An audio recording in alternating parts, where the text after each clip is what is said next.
Bonjour, je vais donc revenir sur mon cours de méthodologie. Je vous avais dit la dernière fois qu'il y avait deux écueils à éviter, le rapport de stage et le mémoire de recherche. J'en arrive maintenant au mémoire de stage ou mémoire professionnel et je vais vous décrire les caractéristiques du mémoire de stage. Quelles sont ces caractéristiques? Donc je vais vous dire ce qu'est un mémoire de stage. Alors je dirais qu'il y a 5 grandes caractéristiques. Premièrement, le mémoire de stage, il est centré sur un thème donné, en lien, premièrement, avec le domaine des ressources humaines, et en lien, deuxièmement, évidemment, avec votre stage. Donc, on peut travailler dans le cadre du mémoire de stage sur différentes thématiques. Je vous donne quelques exemples. Le mémoire de stage peut porter sur la formation, sur le recrutement, sur la gestion prévisionnelle des emplois et des compétences, sur les risques psychosociaux, sur la qualité de vie au travail, sur les espaces de discussion au travail, sur les relations sociales, sur la négociation, sur l'évaluation du personnel, sur la gestion et le développement des compétences, etc. etc. Ça, c'est la première caractéristique. Vous devez donc identifier une thématique pour votre mémoire de stage. Deuxièmement, votre mémoire de stage, il doit être organisé autour de ce que j'appelle moi une problématique. Alors ça, c'est un élément clé et c'est peut-être la difficulté principale du mémoire de stage. Qu'est-ce que j'entends par problématique? La problématique, c'est tout simplement une question ou un ensemble de questions que l'on pose dans son mémoire de stage. Ça peut être aussi une question qui va se décliner en sous-question. Bref, la problématique renvoie à l'existence d'un questionnement. S'il n'y a pas de questionnement, il n'y a pas de problématique. Or, vous devez impérativement construire une problématique. J'y reviendrai et je vous dirai dans une prochaine vidéo comment on peut construire cette problématique, comment on peut la faire advenir. Troisième caractéristique, le mémoire de stage ou mémoire professionnel, il contient nécessairement un volet descriptif. Rappelez-vous ce que je vous ai dit lors de la dernière vidéo. Certes, on ne vous demande pas de réaliser un rapport de stage, mais néanmoins, purement descriptif, mais néanmoins, dans votre mémoire de stage, il doit y avoir des descriptions. Alors, qu'est-ce que vous devez décrire? Eh bien, comme pour le rapport de stage, vous devez décrire bien évidemment l'entreprise, la structure, administration, collectivité territoriale, association qui vous a accueilli en stage. Il faut donc faire une partie ou une sous-partie présentation de la structure. Il faut donc décrire la structure d'appartenance.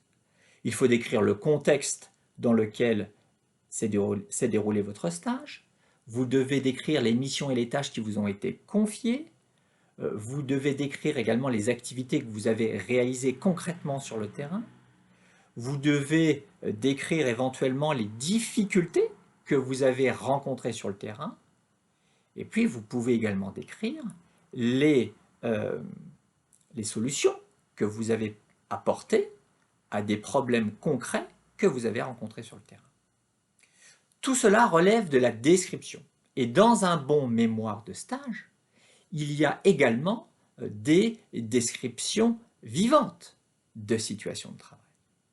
Donc, il ne faut pas négliger ce volet descriptif. Il y a nécessairement des descriptions dans votre mémoire de stage. Quatrième caractéristique, votre mémoire de stage, il contient nécessairement un volet analytique, c'est-à-dire qu'à côté du volet descriptif, ou plutôt articulé à ce volet descriptif, on trouve un volet analytique. Alors, ça veut dire qu'il y a des réflexions, il y a de l'analyse, il y a du retour réflexif. Où se situe cette réflexion? Tout d'abord, on vous demande de construire une problématique, ce qui vous amène à réfléchir sur la construction de la problématique. On vous demande également d'y répondre. L'objectif du mémoire de stage, du mémoire professionnel, c'est en fait de poser une problématique et de répondre à cette problématique. On vous demande également d'analyser une ou plusieurs situations concrètes rencontrées dans la structure qui vous a accueilli en stage. On vous demande d'identifier des problèmes. On vous demande de réaliser un diagnostic. On vous demande de proposer des pistes de solutions. Vous êtes amené à faire assez souvent, l'étudiant est amené à faire des préconisations. On vous demande également de réaliser une revue de littérature. Rappelez-vous, je vous ai dit, le mémoire professionnel ou le mémoire de stage n'est pas un mémoire de recherche, mais malgré tout, dans le mémoire professionnel, il doit y avoir également une revue de littérature. Je reviendrai sur ce qu'est une revue de littérature et comment on peut construire la revue de littérature. Puis on vous demande également, j'y reviendrai, de mobiliser des grilles de lecture théorique pour éclairer une situation ou un ensemble de situations observées sur le terrain. Donc on vous demande en fait d'utiliser des théories ou une théorie. Qu'est-ce qu'une théorie? Une théorie, je dirais, c'est un ensemble de concepts articulés les uns avec les autres et grâce à cette théorie, vous allez pouvoir en fait réaliser un diagnostic de l'existant. Comme je le dis souvent aux étudiants, une bonne théorie, c'est comme une paire de lunettes. Vous allez chausser cette paire de lunettes, ce qui va vous permettre d'affiner votre regard et votre compréhension du problème. Et puis, cinquième caractéristique du mémoire de stage, vous devez apporter une valeur ajoutée opérationnelle, certes, mais aussi une valeur ajoutée intellectuelle. Et donc, vous devez vous poser deux questions, finalement. Et vous devez impérativement vous poser ces deux questions. Premièrement, quelle est la valeur ajoutée opérationnelle de mon travail? Ça renvoie au fait que votre travail a été utile à la structure qui vous a accueilli en stage, et vous devez donc apporter la preuve de cette utilité dans le cadre de ce mémoire professionnel. Et puis deuxièmement, votre mémoire professionnel doit également avoir une valeur ajoutée intellectuelle. Et cette valeur ajoutée intellectuelle, on peut l'évaluer à travers la pertinence de la problématique, c'est-à-dire à travers la pertinence de la question ou des questions qui sont posées, et on peut l'évaluer également à travers la qualité de vos réflexions et la qualité de votre revue de littérature. Donc posez-vous ces deux questions. Quelle est ma valeur ajoutée opérationnelle et quelle est ma valeur ajoutée intellectuelle? Voilà quelles sont les 5 grandes caractéristiques du mémoire de stage.